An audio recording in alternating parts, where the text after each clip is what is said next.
السلام عليكم ورحمة الله وبركاته. ازيكم يا حبايبي؟ عاملين ايه؟ يا رب تكونوا بخير. النهاردة هنعمل مع بعض طريقة شوي الفراخ. كل سنة وانتم طيبين. آه هنعمل مع بعض. معانا فرختين وسط يابانية. بشرنا عليهم بصلاية حلوة كده، ونزلنا بملح وفلفل وجوز الطيبة وكمون. يعني البهارات الموجودة عندك، بهارات الفراخ الموجودة عندك.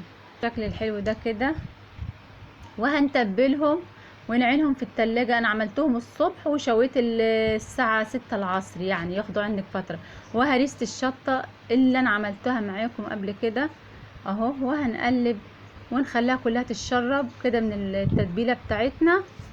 ويا بنات يا ريت تجربوا الطريقة دي، والله جميلة جميلة. انا ما بشويش الا كده، لحمة فراخ بشوي كل حاجة، بشوي يعني بالطريقة بتاعتي، طريقتي اهو بالشكل كده.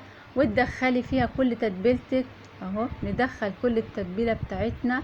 والوراك اللي ما تكون كبيره تعمليها بالسكينه، تشرحيها بالسكينه عشان تستوي منك بسرعه. وهنرص على الشوايه وهنشوي زي ما حضراتكم شايفين كده.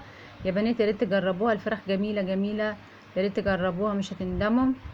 ولو عجبكم الفيديو حطوا لايك وشير، ودمتم في رعايه الله.